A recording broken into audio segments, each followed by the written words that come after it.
Hi, and thanks for checking out this preview of some of the music to be offered in worship this Sunday, January 23rd, at Third Church. Building on the theme from last week's service, being called into community, this week it expands to celebrate God's creation and commandments, and how our delight in all of it leads us to love God and one another. Hymns for the day include St. Francis's great hymn, All Creatures of Our God and King, at the beginning of the service, and the hymn of community, Blessed Be the Tie That Binds, to close the service. The choral scholars will offer two anthems, while we're unfortunately still in live stream only mode, but hopefully soon that will change. The first is a setting of the psalm of the day, Psalm 19, The Heavens Are Telling the Glory of God, taken from the Oratory of the Creation by 18th century composer Franz Joseph Haydn. Here's a taste of that piece from a recording with our full chancel choir from just a few years ago.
The Offertory Anthem is the setting of a passage from Luke recounting Jesus' words when he preaches in the temple.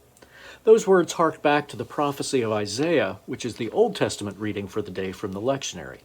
We won't hear that text read, but sung. The anthem Good News begins with a soloist intoning the words, "The Spirit of the Lord is upon me, because he has anointed me to preach good news to the poor." The choir picks up the phrase good news with layered sounds imitating the ringing of bells of freedom.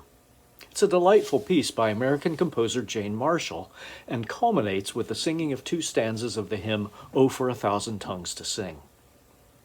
James Keeley will begin the service with a beautiful piece by 20th century French organist and composer Maurice Duruflé titled Méditation, or Meditation.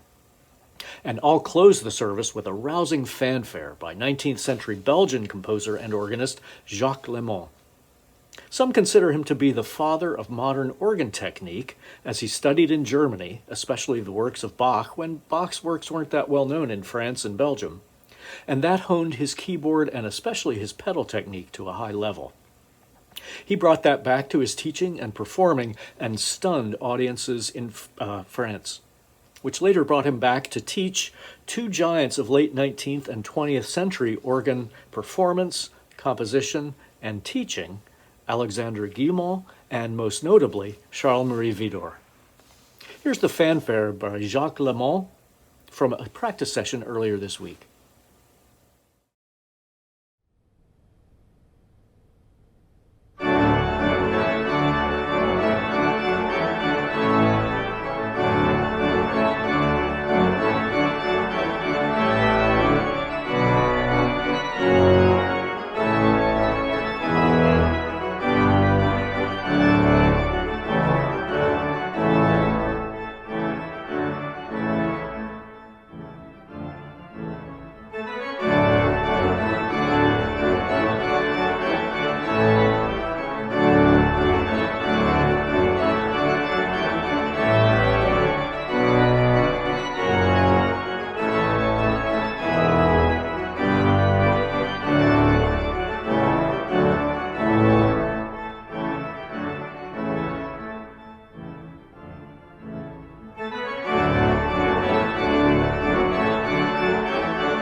Don't forget to join me for an online organ concert of organ favorites on Sunday afternoon at 3 p.m. on this same YouTube channel.